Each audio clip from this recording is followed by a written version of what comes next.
Continuando aqui a orientação normativa número 1 da avaliação na educação infantil, a gente vê aqui um papel importante também, que é a participação da família.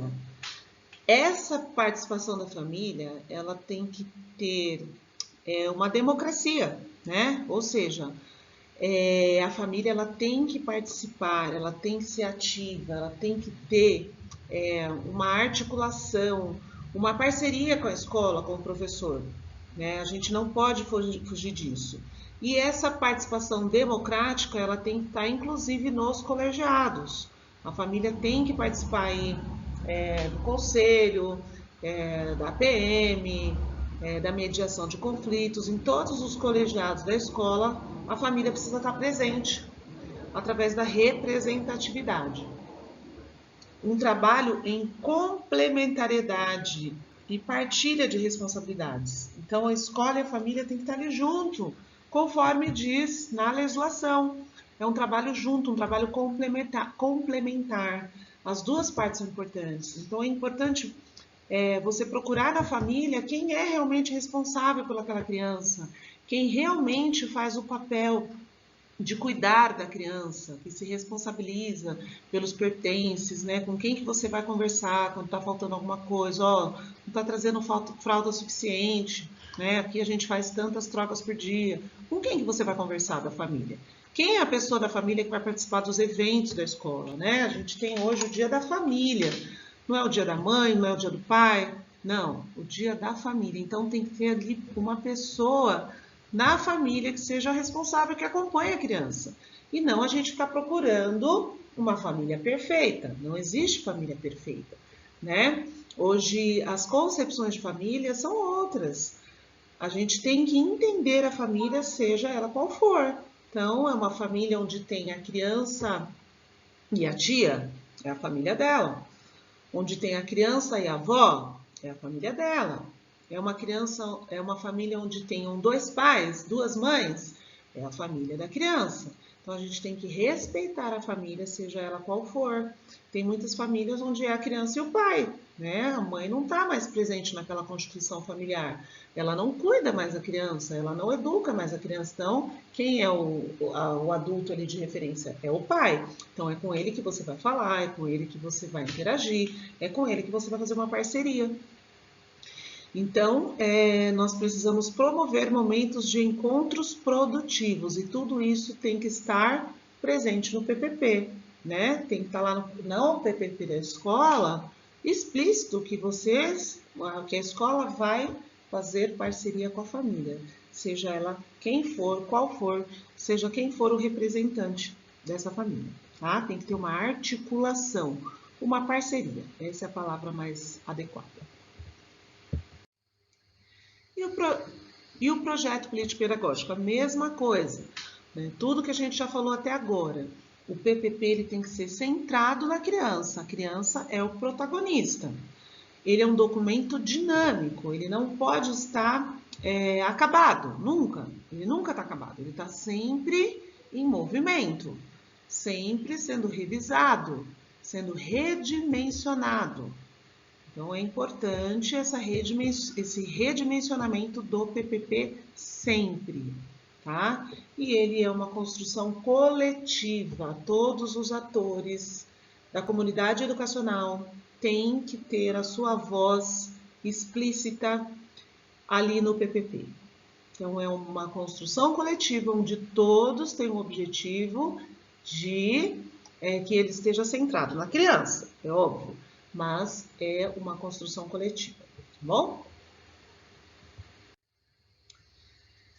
Contextualizando a avaliação na educação infantil. Então, tudo isso que a gente falou agora foi importante para que a gente compreenda todas essas concepções, porque, como eu falei lá no começo, a maneira que você avalia está intimamente ligada com as suas concepções de criança, de infância, do papel do professor, do perfil do professor.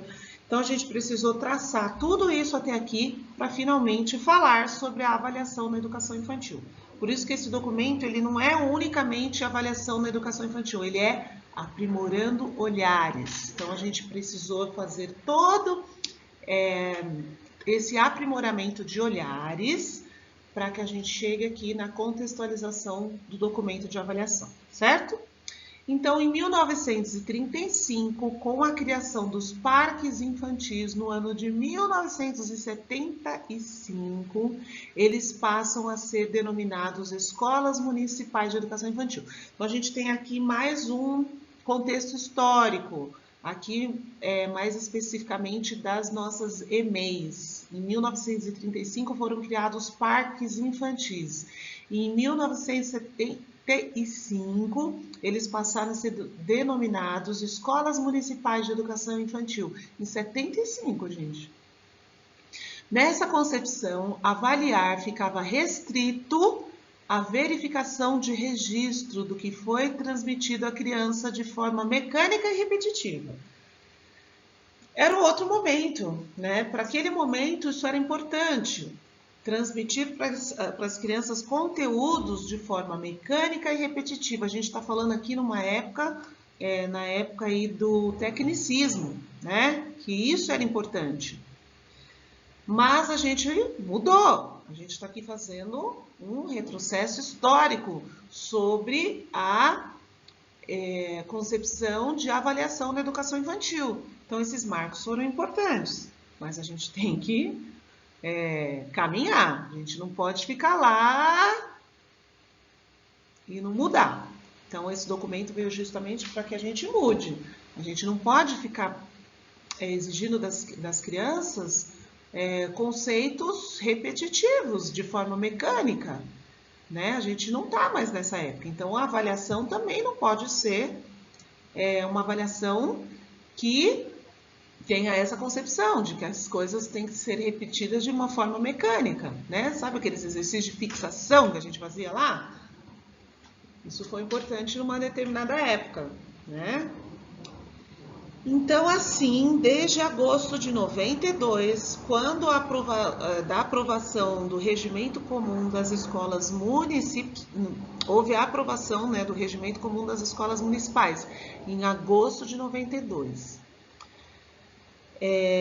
Aí a gente passou a fazer relatórios descritivos individuais, né? Que já faz parte aí também de um caminho, né? De um processo.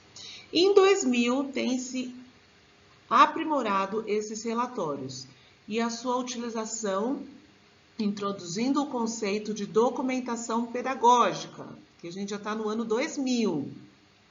Entendida como um instrumento que auxilia os profissionais da educação infantil a historicizar o processo vivido no dia a dia pelas crianças no percurso de suas aprendizagens. Isso no ano 2000, tá? A gente traz aí o conceito de documentação pedagógica, onde a gente faz todo um processo para que a gente crie uma historicização, uma documentação mesmo, que isso tudo fique organizado, esse percurso das aprendizagens da criança. É para isso que a gente avalia.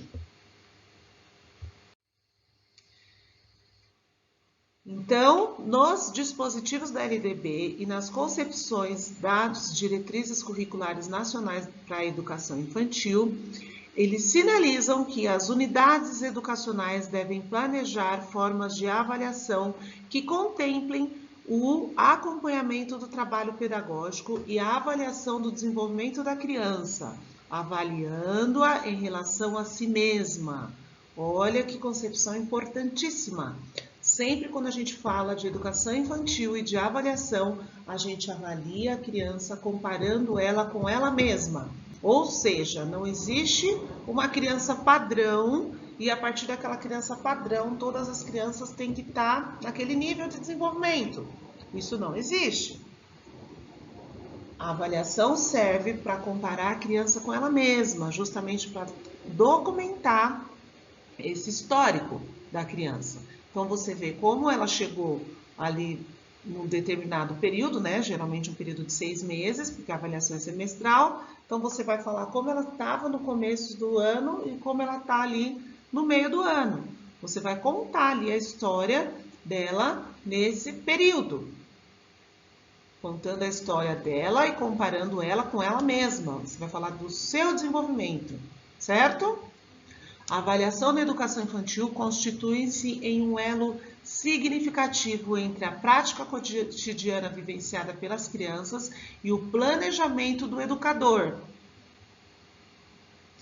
Para que ela se efetive, é necessário acompanhar o crescimento das crianças na elaboração de suas hipóteses e conhecimentos de mundo, não se restringindo a um rol de comportamentos desejados, mas sim como fundamento da ação educativa que parte da valorização da criança em suas manifestações. Então, vamos entender isso aqui, ó. Antigamente tinha um rol de comportamentos que a criança tinha que ter. Ah, já anda, já fala, já conhece as cores, já conhece os números, e aí você ia colocando lá, sempre, nem sempre, de vez em quando, algumas coisas assim. Então você tinha um rol, você tinha um padrão, você tinha um crivo, e você ia colocando se aquela criança estava ou não dentro desse crivo. Hoje a concepção é outra, você tem que observar aquela criança, como ela se desenvolveu, ver os aspectos que foram positivos para o desenvolvimento dela. Então, às vezes, a criança já chega sabendo as cores. Então, ela chegar no final do semestre e saber as cores, não teve muita importância para ela naquele semestre. Mas para uma criança que não sabia nada de cores, não tinha nenhuma concepção de cores, saber as cores para ela foi importante naquele semestre. Entende? Então, por isso que a gente não pode rotular um crivo, a gente não pode rotular determinados comportamentos que a criança tem que ter em determinado período. Isso foi importante num certo momento, onde a gente não tinha ideia nenhuma de criança, né? Inclusive, aquelas fases do desenvolvimento que a gente estudou bastante lá atrás, hoje elas precisam ser revistas também, né? Toda criança tem que estar em determinado desenvolvimento, em determinada faixa etária, ela tem que atingir certos comportamentos. O que é normal, o que não é? Isso a gente precisa discutir, isso a gente precisa pensar e refletir. Se existe isso ou não, se existe essa padronização importante. Não, porque se a gente está falando em infâncias diferentes, as conquistas também são diferentes, né? De acordo com o que a ela foi oportunizado, o resultado vai ser outro. Então, hoje a gente se preocupa muito mais em valorizar e oportunizar, né, essas vivências significativas, do que ficar rotulando o que a criança precisa ou não ter em determinado espaço, de determinada idade. Então, por isso que a gente fala em avaliar a criança comparando a criança com ela mesma, que cada uma teve aí um histórico diferente, certo? Avaliando o processo de aprendizagem e desenvolvimento da criança. O que é isso? Entendemos que a avaliação deve ser para registrar as situações e experiências vividas pela criança no dia a dia. Enfatizando suas descobertas e aprendizagens, considerando o princípio de que a avaliação é um processo contínuo para identificar suas potencialidades, interesses e necessidades. Então, a avaliação, ela é contínua, ela é no dia a dia, por isso que a gente precisa registrar e organizar muito bem a documentação pedagógica, porque ela é contínua, não chega no final do semestre e vai dar uma prova para a criança. Não é isso. É na continuidade do semestre que você vai avaliando e avaliando sempre para intervir positivamente no seu processo, né? Para isso que serve. Ela é uma sistematização de registros, essa documentação pedagógica. Registrar a história dos caminhos que o grupo percorreu em suas interações, das próprias crianças, dos educadores e dos demais adultos com as quais convivem. E vem percorrendo em busca do conhecimento de mundo e suas formas de expressão. Então, tudo tem que ser registrado, ó. Registrar a história dos caminhos que o grupo percorreu e as suas interações. Tudo isso é importante. Assumem diferentes formas, né? Então, essa documentação pedagógica não tem que ser só o relatório, mas ela tem diferentes formas, diferentes caminhos. Tem os relatórios descritivos individuais e do grupo? Tem. Mas tem também os portfólios individuais e do grupo. Fotos são importantes, filmagens são importantes, as próprias produções das crianças também, os seus desenhos, as suas esculturas, as suas maquetes, tudo isso é importante. Então, ela tem que ter diferentes formas, é importante a gente entender isso. Relatórios descritivos individuais do grupos, portfólios individuais do grupos, fotos, filmagens também são instrumentos de avaliação. As próprias produções infantis também são importantes, né? Os desenhos que elas fazem, as esculturas, as maquetes, tudo que a criança faz. Então, ela é diversificada essa avaliação, certo? No final vai ter lá um relatório, mas no relatório vai ter tudo isso, tudo que aconteceu durante o processo, né? Por isso que a avaliação ela tem que ser processual e contínua. Ela não é só um instrumento que chega lá no final, você faz um relatório memorizado, né? De tudo que aconteceu no período todo. Por isso que tem que ter os registros. Os registros você tem que utilizar para que no final tenha um relatório. A gente está falando do relatório, mas tudo é importante. E, de repente, o registro, o que tem lá no relatório são fotos.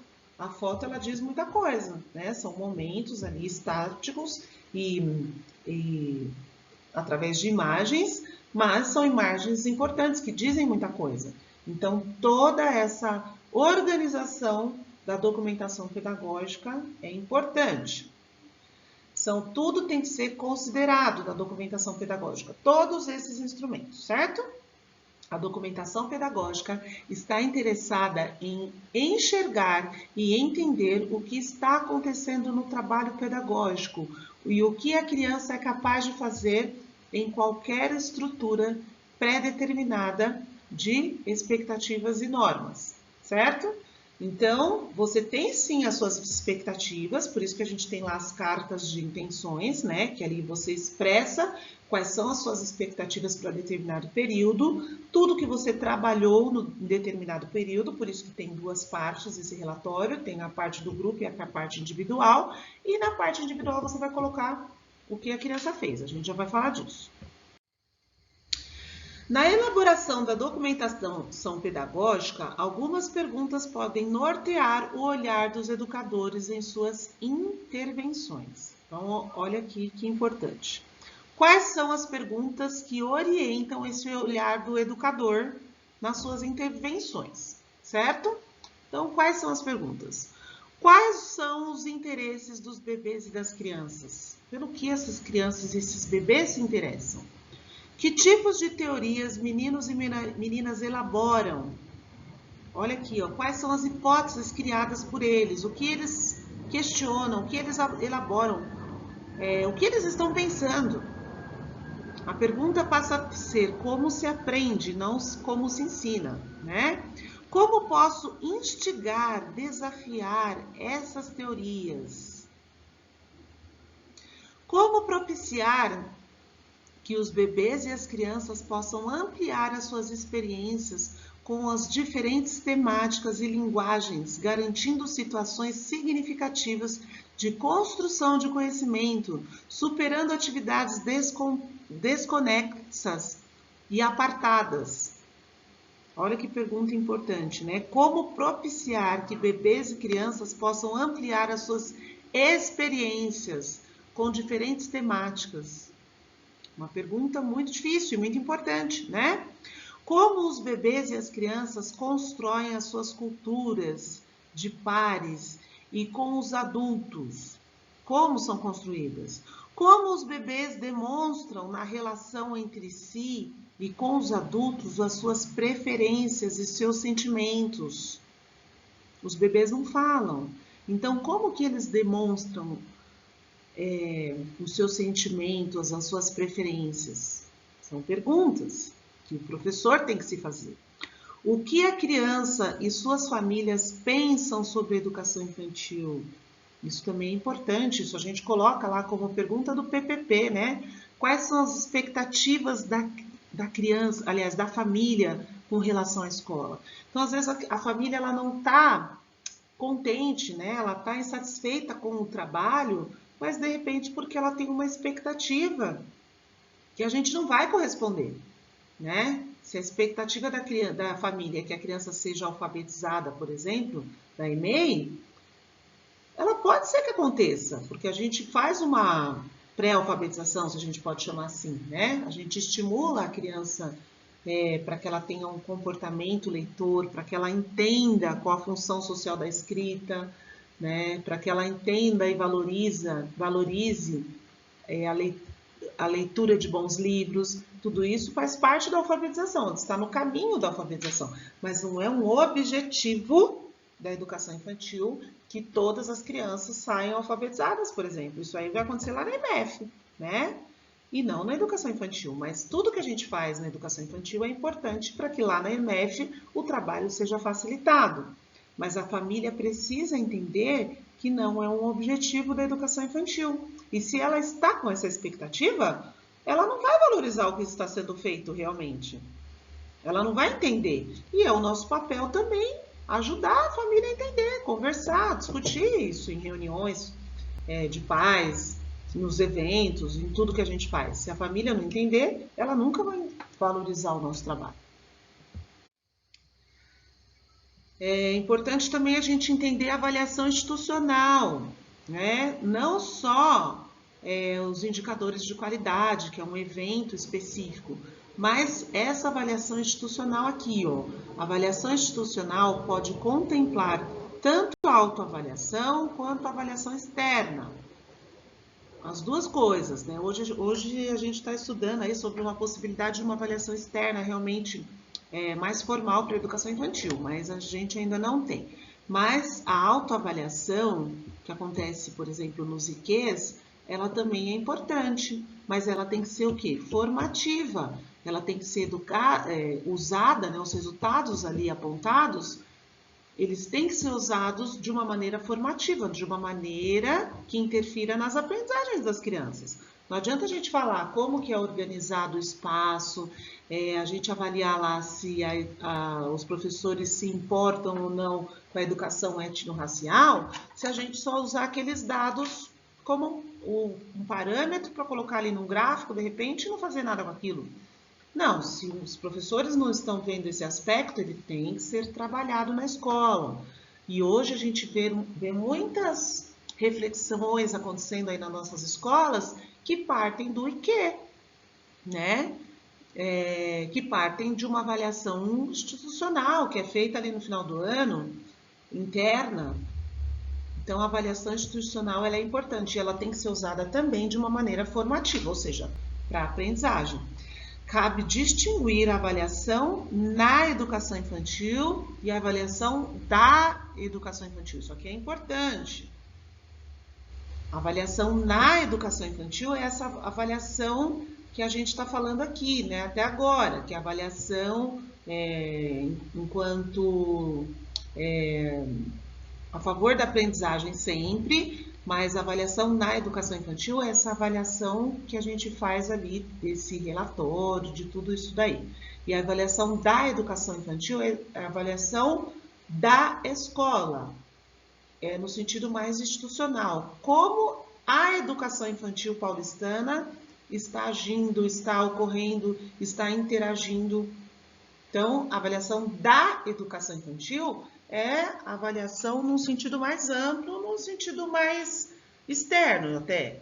E a avaliação na educação infantil é avaliar o que está ocorrendo ali no dia a dia, certo? Então, na e da tem uma diferença. E o IQ é um aspecto da avaliação institucional importante que eu já falei. Cabe distinguir a avaliação na educação infantil e a avaliação da educação infantil. Mais uma vez aí, ó. Avaliação na educação infantil. Avaliação formativa do processo de aprendizagem, tá? Então, mais uma vez ressaltando. Avaliação na educação infantil é a avaliação no processo de aprendizagem. É uma ferramenta de avaliar o que está acontecendo com determinada turma, com determinada criança. E a avaliação da educação infantil é a avaliação da escola, de como está funcionando a educação infantil da prefeitura. Então, a avaliação da educação infantil seria uma avaliação mais externa, de um parâmetro da avaliação da educação infantil como um todo. Todas as escolas da educação infantil, o que está acontecendo, né? E na educação infantil, essa avaliação formativa do processo de aprendizagem. Acho que agora ficou mais claro, né? Registrando o processo de avaliação. A documentação necessária que orientará o replanejamento das ações pedagógicas e as interações educacionais necessárias. Então, aqui a avaliação na educação infantil. Constitui importante instrumento na análise do desenvolvimento e aprendizagem das crianças. Nos termos do artigo 31 da LDB, a educação infantil será organizada de acordo com as seguintes regras comuns. Então, nos termos do artigo 31 da LDB, a educação infantil será organizada de acordo com os seguintes regras comuns. Só repetindo aqui para a gente entender direitinho o que a gente vai falar agora. Avaliação mediante acompanhamento e registro do desenvolvimento das crianças sem o objetivo de promoção, mesmo para o acesso no ensino fundamental, tá? Isso aqui está na LDB, como deve ser a avaliação na educação infantil. Outro item, controle de frequência pela instituição de educação pré-escolar, exigida a frequência mínima de 60% do total de horas. 29, orientação normativa número 1, que é essa aqui que a gente está vendo. E o aspecto 5 aqui, expedição de documentação que permita testar os processos de desenvolvimento e aprendizagem da criança, tá? Então, só voltando aqui para a gente organizar esse pensamento. A gente está falando de LDB. Na LDB tem uma concepção de educação infantil. O que tem que ter lá? Uma avaliação mediante o acompanhamento de registro, desenvolvimento das crianças sem o objetivo de promoção. O controle da frequência também é importante na avaliação. 60% da frequência tem que ser presente, tem que acontecer na educação infantil, tá? A escola tem que fazer esse controle, como a gente já falou. E tem que ser expedido um documento que permita testar os processos de desenvolvimento e aprendizagem, tá? Tudo isso aí a gente já disse. E aqui a gente vê o que tem que ter segundo as diretrizes fixadas pela Resolução CNE/CNB 5 de 2009, né, que são as diretrizes, ratificam os dispositivos da LDB e orientam que a avaliação deve ser compreendida como parte do trabalho pedagógico, sem o objetivo de promoção ou classificação. Assim, se torna fundamental o hábito de registrar o processo vivido pelas crianças por meio de múltiplos instrumentos. Isso aqui tudo a gente já viu. A observação crítica e criativa das atividades, das brincadeiras e interações das crianças do cotidiano. Utilização de múltiplos registros realizados por adultos e crianças, relatórios, fotografias, desenho, álbuns, etc. Sem novidade. A continuidade dos processos de aprendizagem por meio da criação de estratégias adequadas aos diferentes momentos de transição vividos pela criança. Transição caso instituição de educação infantil, transição no interior da instituição, transição creche pré-escola e transição pré-escola ensino fundamental. Tudo isso a gente já falou aí, da continuidade e do caráter integrador da avaliação. Documentação específica que permita às famílias conhecer o trabalho da instituição junto às crianças e os processos de desenvolvimento e aprendizagem da criança na educação infantil. Então, essa documentação ela tem que estar organizada de uma maneira que a família entenda e compreenda e acompanhe tudo que acontece na educação infantil. Tem que haver uma visibilidade do trabalho. A não retenção das crianças na educação infantil, a gente já falou, né? Ela tem que ter essa avaliação, mas sem o objetivo de promoção ou não. E não existe retenção na educação infantil. Nenhuma criança vai repetir nenhum ano da educação infantil. Expedindo a educação educacional. Elaboração de um relatório descritivo, que a gente já falou. Para que isso se efetive, o relatório descritivo deverá conter, no mínimo, então isso aqui é muito importante, Como que deve ser esse relatório? O que que ele tem que ter? Então, aqui a gente está falando de mínimo. A avaliação, a orientação normativa de avaliação traz isso aqui, ó. Como eu falei, foi um marco importante porque foi a primeira vez que houve uma organização da avaliação na educação infantil. E ela traz isso aqui, ó. Isso aqui é super importante. O que que tem que ter no mínimo essa avaliação? O percurso realizado pelo grupo decorrente dos registros semestrais. Então, até no SGP, a gente vê uma divisão quando a gente organiza lá a avaliação. Então, essa divisão, ela contém o percurso realizado pelo grupo e o percurso individual do aluno. Então, no percurso do grupo, o que que tem que ter nesse percurso do grupo? Tudo que a professora tinha como expectativa, tudo que a professora tinha como intencionalidade e o que foi trabalhado realmente. Então, a professora tinha lá nas cartas de intenções uma intencionalidade e aqui no percurso do grupo, então nesse percurso do grupo tem que ter o que realmente foi trabalhado. Então, o professor trabalhou isso, aquilo. Trabalhou cores, trabalhou números, trabalhou, sei lá, tais brincadeiras, organizou tais materiais. E durante esse período foi trabalhado isso. Esse é o percurso do grupo. Então, é o primeiro item aqui, ó. Tem que ter no mínimo o percurso realizado pelo grupo decorrente dos registros semestrais. O percurso realizado pela criança individualmente nesse processo. Então, diante de tudo que foi ofertado, né? Se a gente pode colocar assim que fica melhor para entender.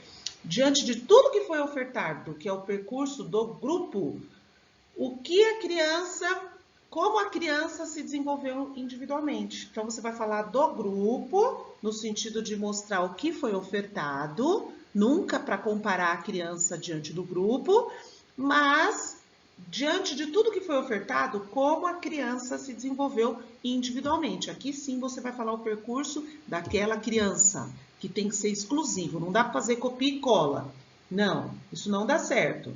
Porque copia e cola você está repetindo o que foi, como uma criança se desenvolveu e não a outra. Aqui é individual, aqui é específico, aqui é aquele olhar exclusivo para aquela criança, tá? Quanto mais individualizado for essa parte, mais efetiva ela vai ser.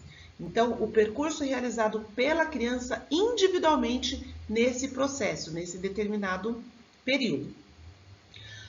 Aí, nesse documento, tem que ter anotações contendo falas ou outras formas de expressão da criança que reflitam a sua autoanálise. Então, você está vendo como é bem individual? Porque vai ter falas daquela criança, né? Coisas importantes que você observou daquela criança. E você coloca ali entre parênteses mesmo, entre aspas, desculpa. Porque você está falando de uma fala da criança que foi importante naquele período.